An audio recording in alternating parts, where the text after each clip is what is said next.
Bien, entonces en este tercer video vamos a seguir desarrollando la unidad número 1 y ahora vamos a estudiar el otro equilibrio, el otro tipo de equilibrio que tenemos en la mecánica. Ya habíamos hablado en el video anterior del equilibrio traslacional, lo que ello implicaba y las condiciones de equilibrio y cómo a partir de allí se desarrollaban, se calculaban, se trabajaban los problemas que involucraban el estudio del equilibrio traslacional. Pero esa condición de equilibrio o esa restricción para que se produjese el equilibrio traslacional no es suficiente para asegurarnos de que un cuerpo pueda estar quieto aún cumpliéndose esas condiciones.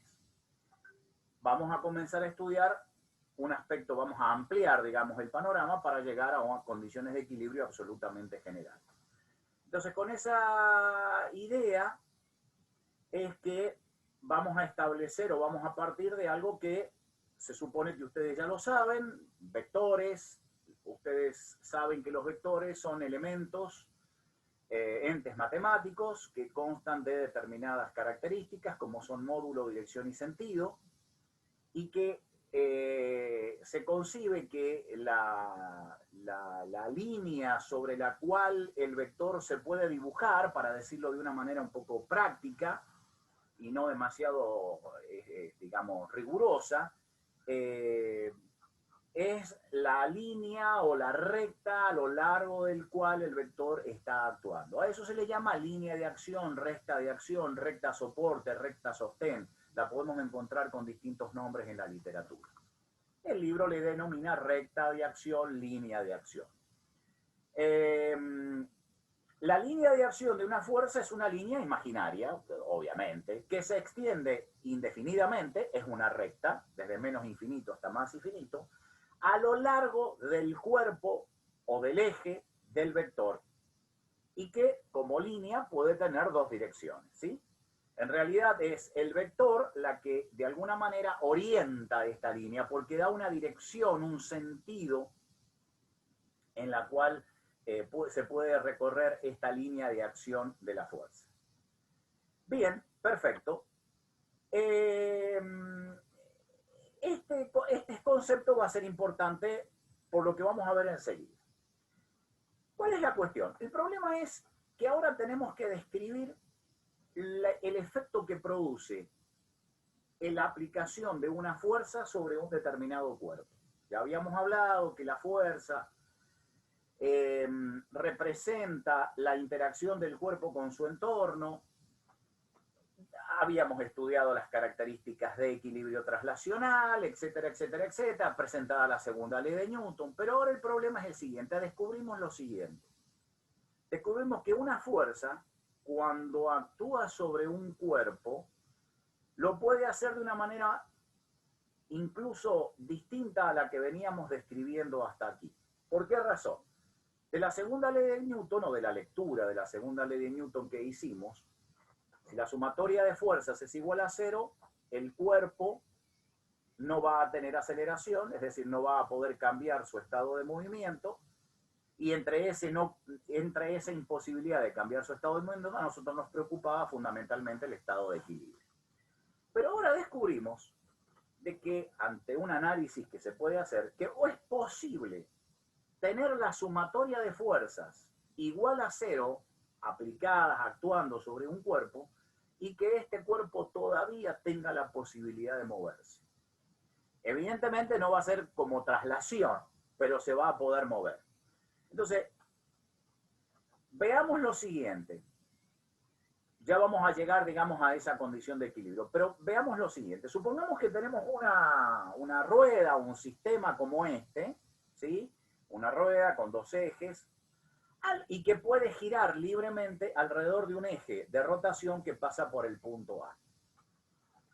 Vamos a aplicar una misma fuerza, con la misma dirección, con el mismo sentido, con la misma intensidad, pero en tres puntos distintos de este sistema, de este cuerpo. Lo vamos a hacer en el punto A, en el punto B y en el punto C. Y lo que comprobamos es que, a pesar de que la fuerza es exactamente la misma como vector, es decir, igual módulo, igual dirección e igual sentido, el efecto de movimiento que produce al actuar sobre este objeto, sobre este cuerpo, es completamente distinto. Eso nos pone en alerta de que, de acuerdo o desde la descripción del efecto que produce la aplicación de la fuerza, está importando no solamente la fuerza o la sumatoria de fuerzas que están actuando sobre el cuerpo, hablemos de una sola para no complicar el análisis, está importando no solamente la fuerza que actúa sobre el cuerpo, módulo, dirección y sentido, sino también en qué punto del cuerpo está aplicado. Es claro que si yo aplico la fuerza F en el punto C, si este sistema, si este volante, si este cuerpo puede girar alrededor del punto A, lo va a hacer. Y lo va a hacer con mayor giro, es decir, con un movimiento más intenso que si la fuerza está aplicada en el punto B.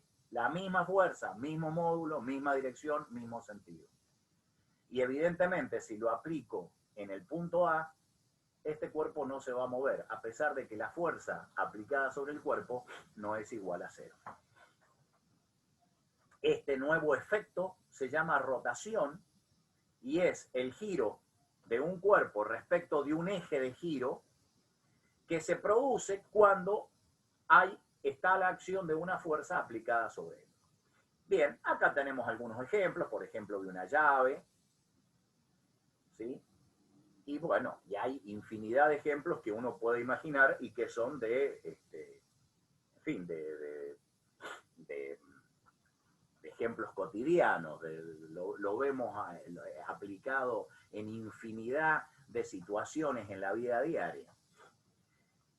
Vamos a avanzar un poco más y vamos a definir, para poder llegar a una formulación matemática de esto, lo que se denomina brazo de palanca.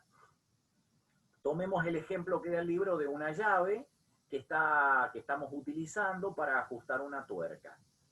Bueno, de hecho, otra vez lo mismo. No es lo mismo que esta fuerza esté aplicada de esta manera, como muestra la gráfica A que esté aplicado de esta manera, como muestra la B, o la C o la D.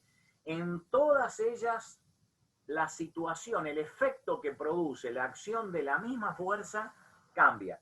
Y lo único que ha cambiado aquí es el punto de aplicación. Bueno, en realidad también cambió el sentido, ¿no es cierto? Pero digo, el punto de aplicación evidentemente ha cambiado. Bueno, vamos a definir como brazo de palanca a la menor distancia que hay entre el punto o el eje de giro, por donde pasa el eje de giro de ese cuerpo, y la recta de acción de esa fuerza.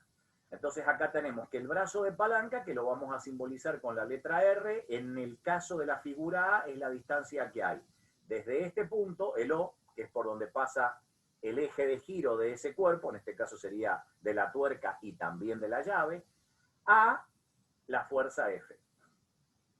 Pero fíjense que la situación que presenta la gráfica B, respetando las mismas características, el brazo de palanca es la distancia que hay entre el eje de giro y la recta de acción de la fuerza, ahora es esta de acá. Y aquí sería esta de aquí. Y en la gráfica D, esta de acá. Uno puede observar de que, y tratando de buscar una definición más precisa de brazo de palanca, es en realidad la mínima distancia que media entre el eje de giro y la recta de acción de la fuerza. A eso lo denominamos brazo de palanca. Muy bien. Ahora bien, vamos a tener que buscar una magnitud física, definir una magnitud física que me ayude a describir el efecto que produce este nuevo efecto que está produciendo la aplicación de una fuerza sobre un cuerpo que ahora tiende a girar, tiende a rotar alrededor de un eje de giro. Y entonces, a través de ensayos y a través de observaciones y a través de mediciones, llegamos a que podemos definir el momento de una fuerza o momento de torsión de una fuerza o el momentum de una fuerza. En algunos libros también le llaman torca y lo simbolizamos por la letra griega tau como el efecto, ese momento de torsión, torca o momento, el efecto que produce una fuerza cuando es aplicada sobre un cuerpo y éste tiende a rotar. Y esa acción está contada a través de este producto. Es el producto vectorial entre el vector fuerza y el vector brazo de palanca. En realidad no brazo de palanca, esta formulita que está escrita acá está para describir el módulo de este vector torca, que se obtiene como el producto entre el módulo del vector fuerza y el brazo de palanca que acabamos de definir. En realidad hay que tener cuidado porque aquí está involucrado un producto vectorial. Si lo muestro como producto vectorial de vectores, tendría que ser escrito así. Tendría que ser escrito así. El vector momento, repito, que está simbolizado por la letra griega tau, esto es un vector, va a ser igual al producto vectorial entre el vector posición y el vector fuerza. ¿Sí? ¿Dónde está este vector posición? Bueno, ahora voy a borrar esto para ir a la gráfica de más arriba. Volvamos a esta gráfica. El vector posición en realidad es un vector que tiene el extremo inicial en el eje de giro y el eje y la punta de la flecha de ese vector apunta, valga la redundancia, al punto de aplicación donde está actuando la fuerza. Este sería el vector posición para la figura B, este sería el vector posición para la figura A, vector con flecha arriba, sin flechita arriba es módulo. Este vendría siendo el vector posición en este caso, y este el vector posición en este caso. Fíjense ustedes que el vector posición está dependiendo de dónde esté el eje de giro, porque una de las patas de ese vector, el extremo inicial de ese vector, siempre está ahí aplicado, puesto en el eje de giro, y la punta de la flecha del vector posición está indicando dónde está el punto de aplicación de la fuerza, a dónde está actuando la fuerza F sobre el cuerpo que estamos estudiando. El producto vectorial de estos dos vectores, de R y de F, me dan un vector que es el vector torca o momento de una fuerza. Y como ustedes saben del álgebra, el producto vectorial entre dos vectores me da como resultado un vector que es perpendicular al plano que determinan los dos vectores que están involucrados en el producto vectorial. Estos dos vectores, en este caso, que están involucrados es el vector R y el vector F. Es decir, si vamos al ejemplo de acá, y voy a volver a dibujar el vector R para una situación, supongamos el gráfico B, acá tenemos el vector R, y acá tenemos el vector F. Entonces, si yo hago el producto vectorial de RF, aplicando la regla de la mano derecha, que ustedes ya han visto en matemática, tengo que R vectorial F me da un vector que es perpendicular al plano que está conteniendo al vector R y al vector F. En este caso sería el plano que coincide con la pantalla, ¿sí? Y con la regla de la mano derecha, los dedos girando de manera tal de que F encuentre a R, vamos a determinar que el sentido de ese vector está indicado por el pulgar extendido. Entonces, el vector tau está en un plano que es perpendicular al plano que contiene R y F. Y el sentido está dado por la regla de la mano derecha. El sentido de la mano, es decir, la aplicación de la regla de la mano derecha, no solamente me sirve para indicar o para ver el sentido del vector tau, sino también los dedos al girar me indican cuál es la rotación que el momento de la fuerza F aplicada sobre el cuerpo trata de imprimirle al cuerpo respecto del eje de giro, que en este caso pasaría por el punto O. O sea, toda esa información está contenida en el vector momento de la fuerza o torca o momento. Muy bien. Entonces, con esta, bueno, acá tienen un pequeño ejemplo, ¿no es cierto?, de un disco al cual se le aplica una fuerza que está a la mitad de la distancia respecto del eje de giro, que pasa por acá, justo por el centro de la polea. Y entonces, bueno, en este caso el cálculo es muy sencillo. Acá tienen un ejemplo tomado de la llave que habíamos visto un poco más arriba. Y otra vez, el cálculo del momento que me permite determinar las condiciones en las cuales ese cuerpo va a girar. Entonces, para hacer un pequeño resumen, las traslaciones se deben a la aplicación o a la acción de fuerza sobre el cuerpo. Las rotaciones se deben a las torcas que generan esa fuerza aplicada sobre el cuerpo. ¿Sí? Muy bien. ¿Qué pasa si yo tengo varias fuerzas actuando sobre un cuerpo? El efecto resultante cuando estudiamos las traslaciones era hacer la suma.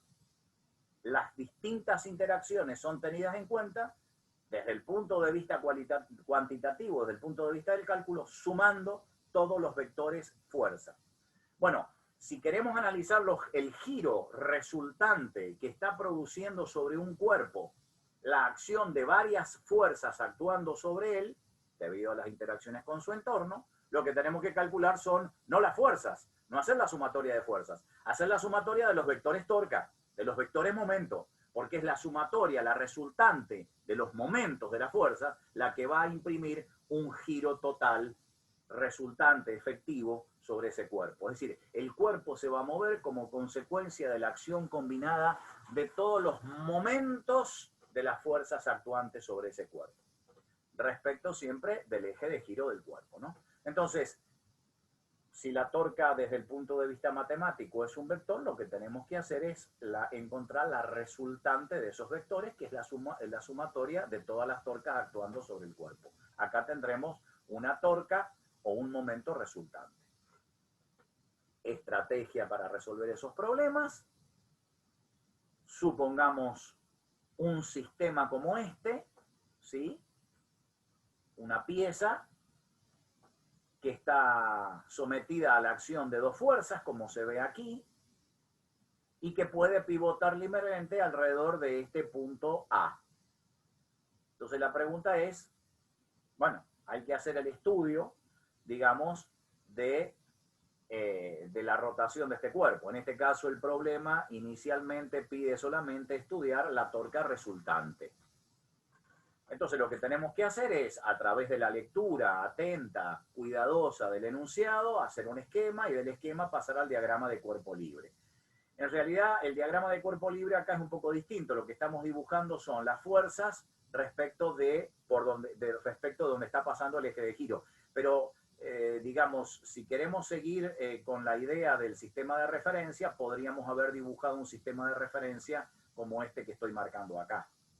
Aquí ponemos el eje X, aquí ponemos el eje Y, y ahora lo que tenemos que hacer no es descomponer la fuerza, es calcular el momento de esta fuerza respecto de este punto, que es por donde pasa el eje de giro del sistema, y que nosotros hemos elegido también como origen de nuestro sistema de referencia, y el momento de esta fuerza respecto justamente de este mismo punto. Entonces, con eso en mente, lo que hacemos es calcular los brazos de palanca. Nosotros sabemos las dimensiones de este objeto y consecuentemente también sabemos las distancias desde el eje de giro, o por donde pasa el eje de giro del sistema, al punto donde están aplicados, donde están actuando las fuerzas.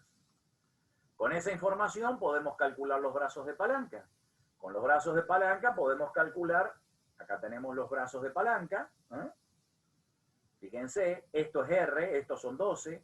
Si yo quiero calcular R1, que es el brazo de palanca de la fuerza F1 respecto del eje que pasa por A, sería esta distancia por el coseno de este ángulo. O bien, si tenemos este ángulo como información, eso dependiendo de cómo estén los datos, digamos, dado en el problema, por el seno de este ángulo vamos a obtener R1. Entonces, 12 por el seno de 50 tenemos el brazo de palanca R1.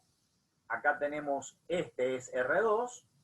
Nuevamente, observen de que R2, brazo de palanca, es la mínima distancia que hay entre el punto por donde pasa el eje de giro del sistema y la recta de acción de la fuerza, en este caso sería de F2.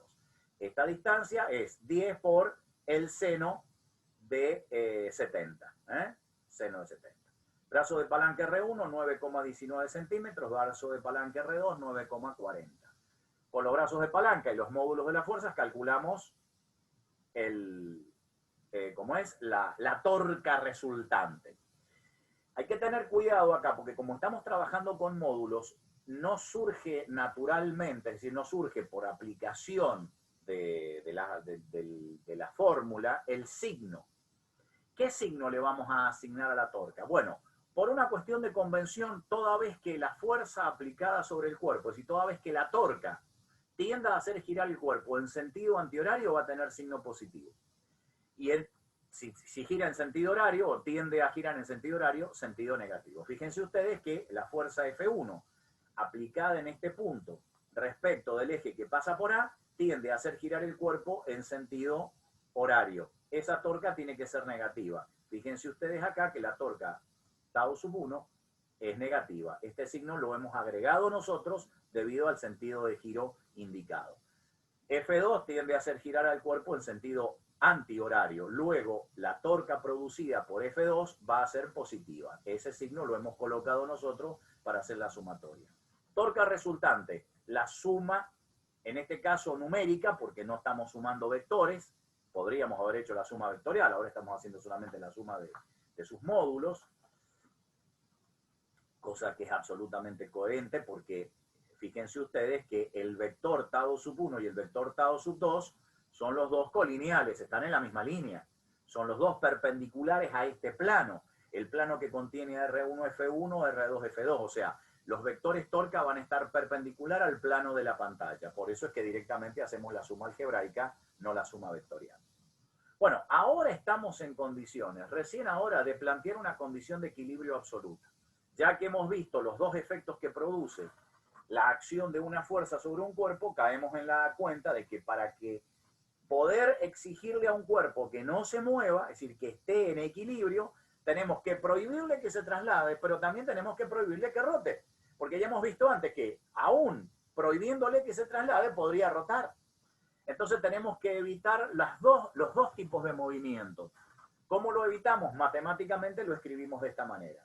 Si exigimos que la sumatoria de las componentes de los vectores fuerza sean cero, ya sabemos que no se traslada. Ahora, además, le vamos a pedir que la sumatoria de momentos de todas las fuerzas actuantes sobre el cuerpo sea igual a cero. De esta manera, estamos seguros que, cumpliendo esta condición, no hay traslación, y cumpliendo esta otra condición, no hay rotación. El cuerpo no se va a mover, satisfaciendo estas dos condiciones de equilibrio de ninguna manera. No hay ninguna posibilidad de que lo haga. Estrategia para la solución de este tipo de problemas. Y acá tenemos un caso testigo. Consideremos esto. Esto es una niña con un determinado peso y un niño con otro peso parado sobre un tablón, sobre una plataforma que a su vez tiene su peso propio y sostenido por los soportes A y B. Acá tenemos la situación. Dimensiones, ¿qué es lo que están pidiendo? Bueno, están pidiendo simplemente que estudiemos las condiciones de equilibrio. Básicamente, estudiar las condiciones de equilibrio es qué fuerza va a actuar sobre el pilote A y el pilote B, sobre los cuales se asienta esa plataforma, de manera tal de que este sistema esté en equilibrio, es decir, ni se traslade ni rote. Bien, sumatoria de fuerzas tiene... Bueno, antes que nada, el esquema del problema y el diagrama de cuerpo libre que surge del estudio de las fuerzas aplicadas y que sale de acá. Entonces tenemos una fuerza A, que es la que va a ser el pilote sobre la plataforma, la fuerza B, que va a ser el pilote B sobre la plataforma, módulo, dirección y sentido. Esas son las que habrá que calcular. La fuerza de 300 newton a 2 metros del soporte A, la fuerza de 400 newton a 4 metros del soporte B, y además, como la plataforma tiene peso, exactamente en el centro de gravedad de la plataforma, que como vamos a suponer que es un cuerpo simétrico, está exactamente en el centro de ese cuerpo. Entonces a 6 metros de A o a 6 metros del extremo donde está parado el niño, tenemos el peso de la plataforma de 200 newton. Acá tenemos el diagrama de cuerpo libre. Sobre esto hay que plantear las condiciones de equilibrio. Sumatoria de fuerzas en I igual a 0. ¿Qué tenemos actuando en I? La fuerza A, la fuerza B y los 3 pesos. ¿Sí? De acá puedo sacar la relación que hay entre las reacciones A y B. También puedo contar con las reacciones, bueno, en las reacciones en X en este caso no hay. Entonces lo que tengo que hacer es recurrir a la segunda condición de equilibrio, que la sumatoria de todas las torcas sea igual a 0. Acá tenemos un problema. Uno dice, bueno, fenómeno, voy a plantear la sumatoria de las torcas. Ahora, ¿respecto de qué punto hago el cálculo? Porque yo tengo que fijar un punto respecto del cual tomo o calculo los momentos de las fuerzas. Bueno, como es una condición de equilibrio, la sumatoria de los momentos respecto de cualquier punto, ya sea que pertenezca al sistema o no, tiene que ser igual a 0. Porque si existiese un punto en la Tierra donde ese sistema puede girar, entonces, y no planteo, es decir, un punto en especial, entonces evidentemente la condición de equilibrio no se va a cumplir nunca. Cualquiera sea la condición del punto elegido respecto del cual voy a calcular los momentos, esto se tiene que cumplir. Acá estamos calculando la sumatoria de todos los momentos, de todas las fuerzas actuantes respecto del punto B, este de acá. Entonces tenemos, miremos este gráfico, el momento de la fuerza A por la distancia al punto B. 6 y 4, 10 y 2, 12 metros. La fuerza, el momento de la fuerza de 300 newton respecto del punto B, 300 por 10 metros. El momento de esta fuerza respecto de este punto, 200 por 4 metros. El momento de esta fuerza, 400 por este punto, 400 por 4 metros. Además hay que asignarle un signo de acuerdo al sentido de giro que tiende a provocar esa fuerza respecto del punto del cual estamos estudiando ese giro.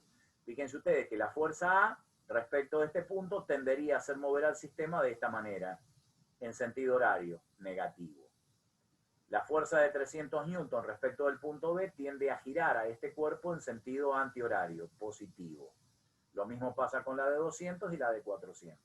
Planteada la ecuación, hago el cálculo y de acá, de esta ecuación, la única incógnita que me queda es, o que puedo obtener, es el valor de A. Fijado el valor de A, reemplazo en la igualdad anterior de la condición de equilibrio para las traslaciones y encuentro el valor de B. De esa manera hemos calculado los valores de las reacciones, por lo menos en módulo. La dirección y el sentido queda fijada, obviamente, por el esquema que acabo de hacer, es muy sencillo. Otro ejemplo, el clásico, digamos, de un examen de la unidad 1, un cuerpo que está siendo soportado por una barra y cuerdas. Se los dejo para que lo estudien ustedes, está totalmente resuelto. El concepto de centro de gravedad nosotros vamos a utilizar simplemente como concepto, no vamos a hacer cálculo de centro de gravedad, pero el centro de gravedad es el punto, acá lo tenemos, es el punto en el cual se puede considerar concentrado todo el peso del cuerpo, es decir, donde nosotros aplicamos la fuerza peso. En la inmensa mayoría de los casos que vamos a resolver, por no decir el 100% de los problemas que nosotros vamos a tratar en este curso de física aplicada, todos nuestros cuerpos son simétricos y tienen una distribución homogénea de masa. Por lo tanto, el centro de gravedad también coincide con el centro geométrico de ese cuerpo. Y como además la geometría de los cuerpos que nosotros vamos a tratar es sencilla, el encontrar el centro de gravedad no va a tener ninguna complicación. Así que simplemente mencionamos el concepto de centro de gravedad como, digamos, definición, y para saber que allí se aplica, se considera aplicada actuando la fuerza peso. Muy bien, fenómeno. Con esto entonces terminamos este tema y ya tenemos todas las herramientas para resolver problemas de condiciones de equilibrio absolutamente generales.